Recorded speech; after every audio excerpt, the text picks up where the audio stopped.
Welcome to Building Astropad. I'm Matt Runge, co-founder and CEO at Astropad, and I'll be taking you behind the scenes at our company where we build software and hardware products for creative people.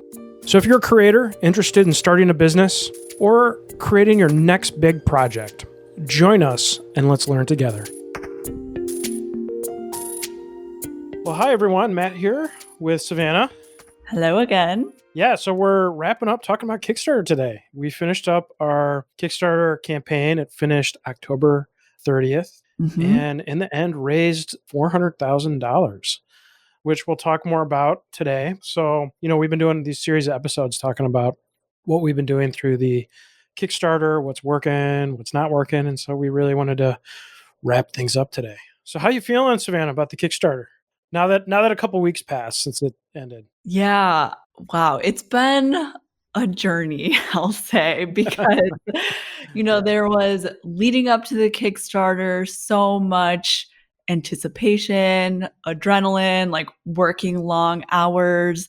And then when it launched, it was like relief just to have it out there. And then definitely like towards the end and, after the Kickstarter ended, I was feeling relief that it was over, definitely relieved. And also, if I'm being honest, like definitely feeling some burnout personally, just because it was, we've been working towards the Kickstarter for so long. And now that it's over, it's like, oh, wow, what do we do now? I feel like I need to take like some time to reflect and like have a little bit of breathing room before I pick up another big project. But overall, I feel really relieved that it's over and I'm very happy with where it ended up. Like when I take a step back and think about raising $400,000 in 30 days, like that's pretty cool. That's definitely something to be proud of.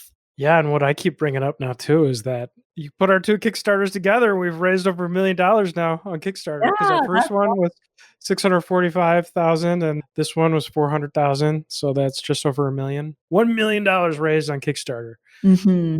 So that's pretty cool. That's great. That's a lot of money, and especially when technically, like, you don't have a product. Like, you're raising money for a product that doesn't yet exist. I mean, of course, we're gonna ship it in 6 months, and we have, like, the technology, like, pretty much ready to go almost, but it's hard to sell something that you can't put in people's hands immediately. It's like an extra hurdle. Yeah, it's a glorified pre-order, really, in what it is. Yeah. Yeah, I've also been feeling burned out after it. I mean, we put so much energy into it, so much stuff, so much anxiety leading up to it, and now that it's over. So, as a company, we're all taking Thanksgiving week off as well. Just everybody some little bit of rest and relaxation just cuz I think a lot of us are feeling pretty burned out right now. At least I am as well. And I know you certainly are, as you said. So, get back to it and get to shipping the Kickstarter next year. Yeah. And yeah, no, it's great. I was happy with the 400,000. I really wanted to cross that at the end there. We were close. We were like in the upper 300s, and I think it was in the last hour we squeaked across the finish line. And I was like, yes, we crossed that number, We 400,000. barely made it, but we We made barely it. did. Feels Yeah. good. Totally arbitrary, but funny how you just pick those milestones. We were just like, no, I want to make it to this. Yeah. It's like a nice clean number. Yeah, nice clean number. Yeah. Yeah, and I mean, I've been having this feeling like we're moving into the next phase or like a new phase of the company. I mean, I guess I've been around for over 4 years now, so I've seen like a few different phases of the company, but this definitely feels different. It's like, okay, now we're on the cusp of really doubling our audience with the Windows market. And, we've seen some validation for that now with the Kickstarter. And yeah, it feels exciting because it was, I think, like the last phase of the company that we're moving out of was, I guess, like a lower morale phase because things were really hard after getting Sherlocked with Apple and Sidecar. And then like that took a hit on our sales. And I think, yeah, it's been a tough like year and a half, but I feel like we're on the other side of it. Like the light is at the end of the tunnel now. Do you feel that way? I do. It feels like we're starting to go downhill. Like we climbed this. We still have a ways to go. We're still not done. We need to ship it. We need to ship all the Windows products, both Luna Display for the Kickstarter and Astropad for Windows as well. But more of the journey is behind us than in front of us now. Mhm. That feels good. It feels good to see Luna working well internally. We haven't sent it out externally yet, but it's working well. Seeing the Kickstarter doing well. And we also have a private beta of what we're calling Project Blue. It's an early technology demo of Astropad on Windows. And seeing that there's people out there in our private beta using it and being able to use it to successfully do work. So it's been a long time coming, right? Like it's been a lot of work. So it feels good to be getting to that point. Be knowing that soon we'll be on both Windows and Mac, and it'll be great. It'll be great for the company. Yeah. So overall, if I had to sum up how I'm feeling post Kickstarter, it would be relief, and I'm also feeling tired. I Yeah, think fair, that's how fair. I would sum it up.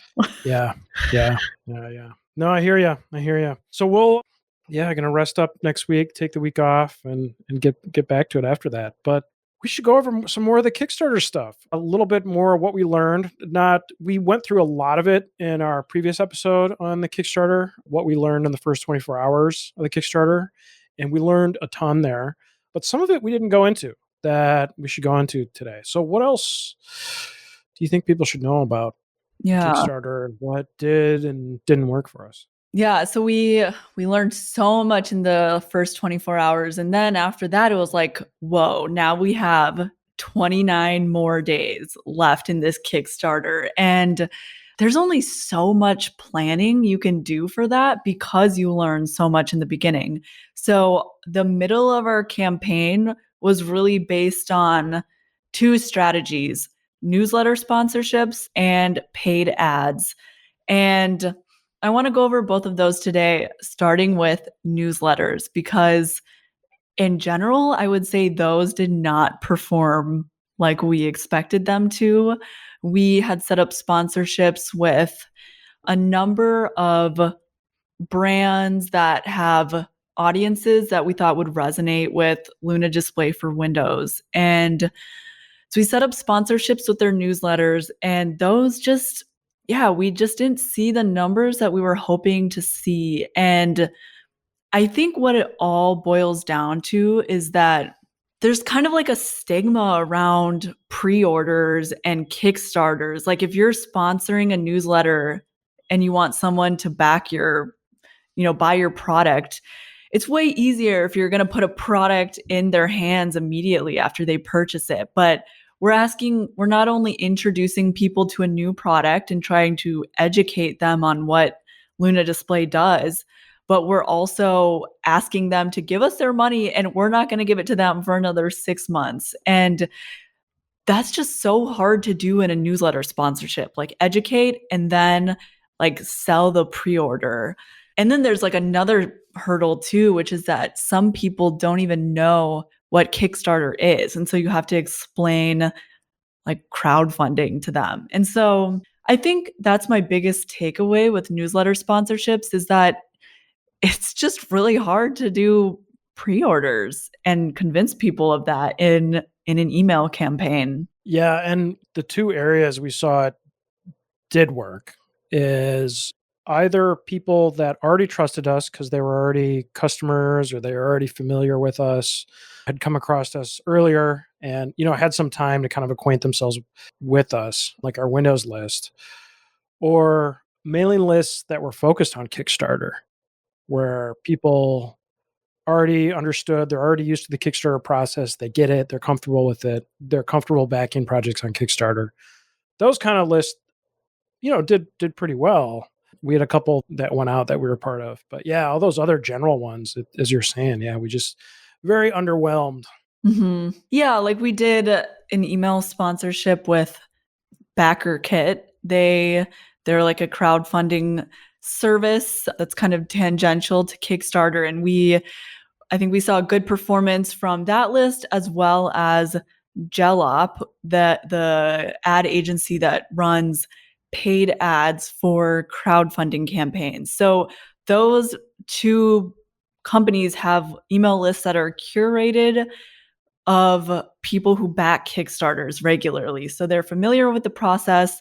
They are, qualified early adopters, and those people performed well. But yeah, like cold emailing, like introducing people to your brand for the first time, convincing them to pre-order, it's just so hard. And so if I could go back and prepare that differently, I would set up more sponsorships with those crowdfunding based email lists. Or if I'm going to go like the route of, non crowdfunding lists, maybe I would do some sort of like brand placements leading up to the actual Kickstarter campaign, like start warming people up to your brand and your product before you ask them to buy. So, yeah, I think that was my biggest takeaway. It's crazy. You learn so much and you don't really have enough time to like switch your strategy during the Kickstarter campaign because it's I mean, you do your best like to be nimble and take what you learn and adapt, but it goes by so fast that it almost makes me wanna do, like, another Kickstarter campaign. You're ready for another? Is that what I'm hearing? No, All not right, yet. new Kickstarter, let's Give go. me, like, 6 months at least, I agree. but I'm not ready for another one yet either. it's like you learn every time. You learn more every time. So, yeah. Yeah, I agree. You do learn so much, and in hindsight, some of it seems like so obvious too. You're like, "Oh yeah, of course. Why didn't we realize that? Or why didn't we think of that?" Right? Yeah. But we know, having sat in that seat, been in those shoes, that it isn't as simple as it seems. It can be quite tricky. Mhm. Yeah. Yeah, it does seem like some of this stuff would be obvious, but I don't know. It's just you gotta you have to give Yeah. yourself credit for trying, I Oh guess. yeah, we learn by doing, always. Absolutely. Oh, yes. Absolutely.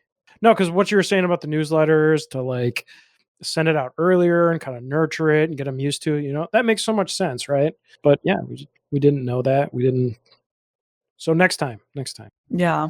So then the second thing is paid ads. So this was our other main strategy for, the middle of the campaign for getting the word out, because the beginning of the campaign was very much based on like press, getting covered in the press, and also emailing our own internal email lists. But then in the middle of the campaign, we were relying on paid ads. I mean, we started it right at the beginning, but we were relying on paid ads to sort of keep things moving throughout the campaign. So we outsourced our paid ads to a company called Gelop, which they were running Google and Facebook ads for us. They had some YouTube ads in there and some Oh, yeah, they some did. Google ads in there that would show up on. I was advertised. I think I was on CNN, and all of a sudden, some of the ads started showing Yeah. Luna Display stuff. I was like, "Oh, there it is. There's Joe up." Yeah. And this company, they like specialize in paid social ads for crowdfunding campaigns in particular. Like that's their bread and butter. And so that's why we decided to work with them. You have to like apply, right? Right, To right. work with them. Right. We didn't know until about a week before whether they were going to go ahead with us, but you have to Mhm. send them your campaign. They take a look at it. They take a look at your video, and they see if they like it and if they think it's a good fit for the audiences they have. Yeah. And so they gave us the thumbs up to go ahead. So that was great because we were really banking on that. Mhm. Yeah, and then I guess overall, we were happy with the performance of Yeah, paid definitely. ads. Yeah. They provided us with a bunch of analytics and dashboards to look at, and the average return on our ad spend was like 2.3 over those 30 days. So, it was definitely worthwhile for us, but the what that return looked like over the 30 days changed a lot. Like it was much higher in the beginning, and then it kind of dropped off in the middle, which I think is pretty common, especially because there's, at the beginning, there's like that newness of the campaign. And then at the end, there's the urgency. But in the beginning, it's sort of like a little bit dull. Yeah, definitely. And I know Jalop was saying that too, that to expect the lowest ROAS in the middle of the campaign. Yeah, because For at the the lower beginning, it engagement. was like, I don't know, 5, 6, 7, like, it was really high, and then Yeah, it yeah. I think the down. first day it was like 7, Yeah.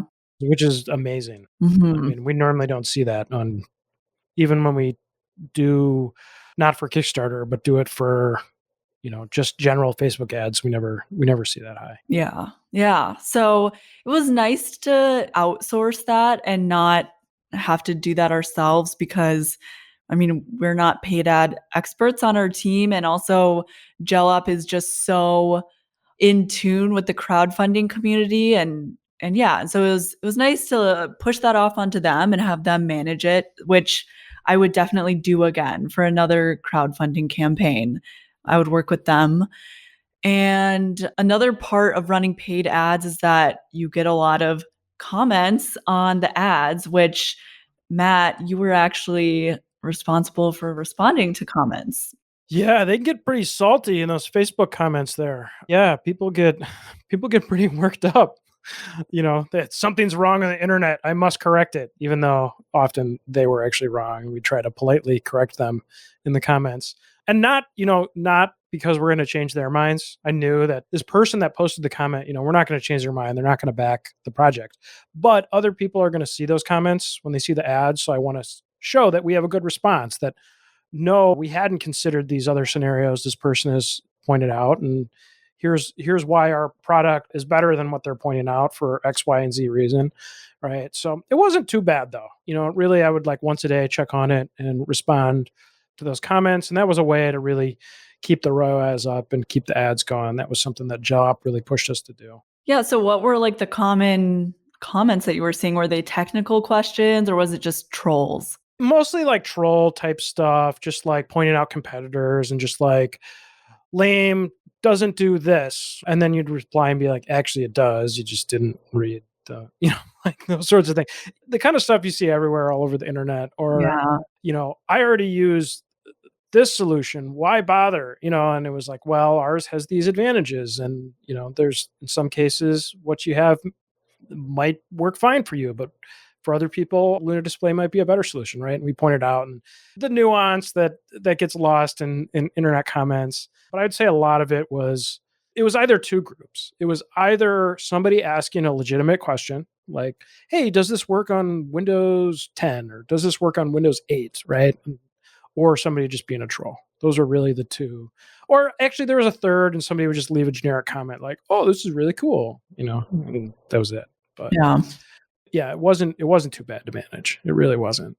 okay. So just we see it with running Facebook ads regularly too. If you're going to run ads on social media, it's just like something you need to deal with. It's Yeah, it brings out the worst in people. Yeah, we never see those kind of comments anywhere else. People are way more polite elsewhere. They might ask similar questions, but they're definitely saltier in the Facebook comments. There's no doubt about it. Yeah, So yeah, it wasn't bad though. And the other thing I was thinking of with Joop too is why it makes so much sense to work with them on a Kickstarter campaign is they've developed these audiences of Kickstarter backers. They know who backs Kickstarters. And like we were just talking with the newsletters, right? Those newsletters didn't work because it went out to a lot of people that don't necessarily back projects on Kickstarter, but Jalop has this very tailored group of audiences on Facebook and Google and email lists, and that's why they're able to get the really good returns. So it was good to work with them, and they definitely helped out the project a lot, especially in the middle where it really kept the momentum going. It kept us on a lot of the kind of like trending pages because we still had a good number of backers going in. So it allowed us to stay present on the Kickstarter site that I think without it, we might have dropped down. yeah. And another thing that Gelop did for us is they implemented this survey that was automatically sent out to people who backed the project. Was it sent out to everyone or only people that had backed it through paid ads? It was everyone. It was It was everyone? sent out to everyone. Yeah. Okay. So they sent out this survey and they collected like a ton of data for us. All sorts of data about like, you know, what devices people were backing our project on and what they were planning to use Luna display for. They kind of gave them an open-ended, place to to leave a statement about why they're excited about Luna display. And they also asked about like how these people heard about our project. So I thought this was some pretty interesting data that is good to share. 28% of people found our project by simply browsing Kickstarter. So these are people who like generally, spend a lot of time on the Kickstarter platform and have backed other projects before. And that was 28% of our backers. So good to know that like a pretty good chunk of people are going to be people that are, not familiar with your product, but willing to just, put their money on something that looks cool and support a new project. Yeah, no, that's cool. I mean, that's the advantage of using Kickstarter right there. Mhm. We got probably a third new 30% more customers just by being on the Kickstarter platform. 30 new people that probably didn't know about us before. Yeah. And that's why we use Kickstarter versus like doing pre-orders on our own website, you know. Yeah, because To we've considered that before, like running a pre-order campaign on our own, like Shopify store, which I mean has its advantages too because you have more control over it, but yeah, you miss out on this whole community of early adopters through Kickstarter, which is a pretty unique, pretty cool community to take advantage of. And then, looking at some of the other data that they collected, so 15% of people said that they found our project via email. And I'm guessing that's primarily our own email list. And then 17% of people found us through Facebook or other paid social ads. So those were the biggest categories. And then another 15% of people found us through Kickstarter backer updates, which I'm guessing what that means is, we posted about Luna Display for Windows as a backer update on our old Kickstarter page. So our original Kickstarter page, we posted about our new campaign. And so it looks like we brought some people over from there. Yeah. Yeah, no, that was great data that we otherwise wouldn't have had where people came from. Then also 10% of people saying that they found us through, the media and like press, which I think we talked about this in our first or the last episode about how press was sort of like an uphill battle this time around. And it's because I think the press doesn't really want to cover a project that hasn't been validated yet. And yeah, I mean, that definitely reflects in this data that, we found way more people through paid ads and just the Kickstarter platform itself than just through the general press. Last time, I think it was closer to 30% came from the press from our first Mhm. Kickstarter. So it just shows you how they're different. Yeah. So what else do you think was a big success on the campaign that you'd do again? Yeah, some smaller things, but we were really good about staying on top of editing our FAQ. And this was all thanks to our support team where they were, you know, answering questions from like our Kickstarter inbox and like our general support inbox and taking those insights and like those common questions and adding them to our public Kickstarter frequently asked questions. And staying on top of that, I think it just shows like reliability and responsiveness. And you do have to sort of build your reputation with these new people that are backing your project. You're not giving them your product immediately. And so you have to build trust with them. And so, yeah, that showed that you were taking their concerns seriously and like addressing them in a public space. And then along with that, we put out a few backer updates during the campaign. I think we put out two or three. And again, it's just building trust and showing that you have a plan beyond the Kickstarter ending. That's when the hard work really begins. And so you want to convince people that that yeah, you're gonna put a product in their hands eventually. Yeah, no, I do think that worked really well. Support team did an awesome job keeping that stuff Yeah. updated. And just as new questions would come up, they'd update it, cut down on the amount of support we had to do, and then converted more people, right? Because a lot of these questions, I'm sure, held people back from backing us. And Yeah. then when they'd see an answer there, they'd be, "Oh, okay, yeah, they've already thought of these things. I'm gonna back this project." Seemed like they have their act together. So that was great. That was great. And we're even bringing that forward to other launches that we're going to do even outside of Kickstarter. It works so well. So Mhm. when we're going to do launching Astropad on Windows, we're going to do the same thing because it just worked so well and helped us so much in cutting down on support and getting customers answers right away. Yeah, it was so much smoother, and for our first Kickstarter campaign, like, we didn't even know that there was an FAQ that we had to update, like, we didn't realize that until after we started the campaign, and this time around, like, we had so many FAQ questions, like, lined up and ready to go. Yeah, it just seemed so much smoother and put together, so we'll definitely be doing that again. And then, I just wanted to touch on like the end of the campaign and what that looked like because, it's kind of like those last few days are like the final push and like you really want to get a lot of momentum building up again. And this definitely didn't go as planned for us. We had been planning to release our public beta for Astropad on Windows at the end of our Kickstarter campaign to, go to the press again and tell them about, this pretty much technology preview for our products on Windows.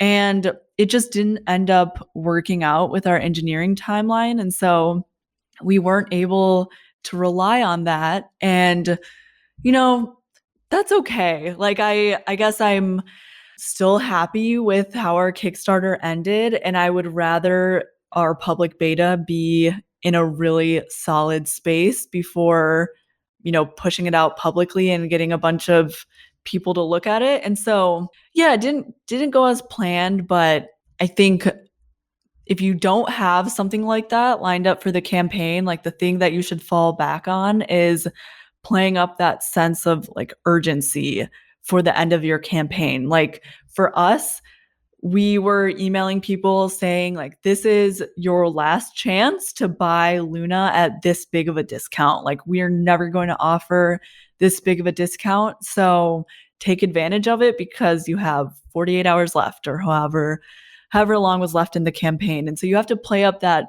urgency.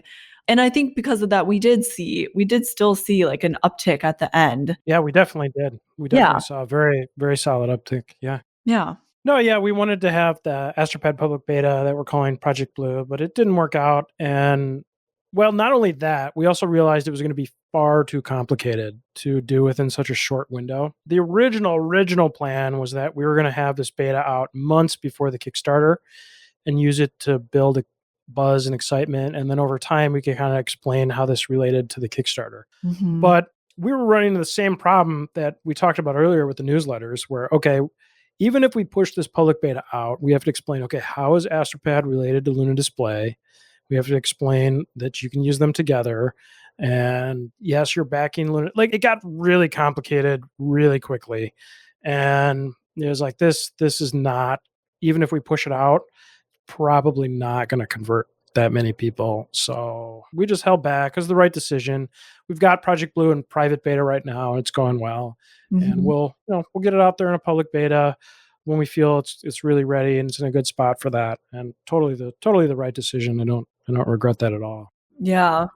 I think this all kind of goes back to like a bigger source of tension that we always feel in the company, which is like the engineering timelines versus the marketing timelines. And we could totally do a whole episode on this because it's really hard to get those lined up sometimes. And I mean, we're still figuring it out, but Yeah, it's it's hard. tough. It's hard. I know even companies like Apple, they manage to pull it off, but there's a lot of people working a lot of long hours on the engineering side to make those deadlines. Mm. So it's not always.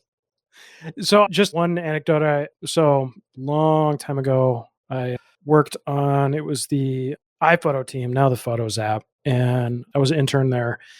And previously, they'd always have a Macworld in January. It was like this big event that Apple would at, and they would always announce like the new iPhoto and iMovie features. And so they had this hard deadline in January every year. And so what that meant is these projects were always behind the iPhoto and iMovie and whatever they were working on. So what would happen is every single year, all the engineers on those teams would end up working through all the holidays, Christmas, New Year's, just be working insane hours, 12, 16-hour days to try to meet this deadline in January. And so they would pull it off, but they got so sick of it, they eventually changed the release date and they would no longer release in January because they burned everybody out too much. So, Wow. anyway, just random anecdote that just reminded me of. Yeah. Wow. It's not just us. It's not just us having problems with it, but yeah, we could. Well, what we've been learning, I think what we learned through this Kickstarter is that sometimes you just have to like uncouple the marketing and the engineering timelines. And yeah, that's where we decided like, okay, we're not going to get this public beta out before the Kickstarter. So let's just do the Kickstarter because we had already pushed it back like by a year or something like that. And yeah, I think that worked well. You know, it didn't go as planned, but I think we're all happy with it. So Yeah, we always improvise. Yeah, no, I think that goes to the bigger lesson too. Don't wait for the perfect circumstance yeah, because you'll be waiting a very long time. it'll never happen. It'll Yeah. never happen. Yeah, you got to go forward with what you have, Mhm. and gotta play the cards you have. Mhm. That's what we've been learning to do. So now that we wrapped up the Kickstarter, we've moved everything over to pre-orders over to Shopify. So we've got that going. We've got not the same discount we've got going on our Shopify store, but it's cool to get that up and running there. And then transitioned over to using BackerKit as well, which BackerKit is really good for importing from. You do have to pay for it, but it's been totally worth it for us to Mhm. import our campaign into BackerKit, and really helps us get good surveys out and get everybody's address, make it easy to update people's addresses and make sure the address is correct. So it was a big win the last time we used it. And every time I bring it up, our distribution facility, the guy there is always like, please use BackerKit, please use BackerKit, because it makes their life so much easier with the addresses. So that's the other thing we've got going. Anything else with after the Kickstarter you can think of? No, I mean, it's always a little overwhelming because, yeah, once the Kickstarter ends, it's like, okay, now there's actually still so much work to do, but you've only ever thought about like, you know, getting that Kickstarter out there. And so, yeah, I mean, we're definitely taking some time to rest up, but we still have a lot of work ahead of us. What's next on the horizon, Matt, for Astropad? Well, we want to get the Project Blue public beta out there so Yes, everybody of can have course. their hands on that. That's a big one. Mhm. And then we'll be seeding out early models of Luna Display to get out to testers. So that'll be happening. And then leading up to finally shipping them to everybody. And so then everybody can have Astropad and Luna Display on Windows. So it's gonna be great. I'm looking forward to it because we've been working at that for a long time now. Yeah. And on the marketing side, like we have so much to learn about the Windows community now. It's almost like, okay, we just got, you know, thousands of new customers and we hardly know them. Like we need to learn like how are they going to use Luna? Like there's just so much market research to be done. And so yeah, that's kind of what I see on the marketing side for the next few months. Like getting to know those people and how we can find more of them. Yep. Let's figure out how to tap into that Windows crowd. Oh yeah. A lot of work to do there.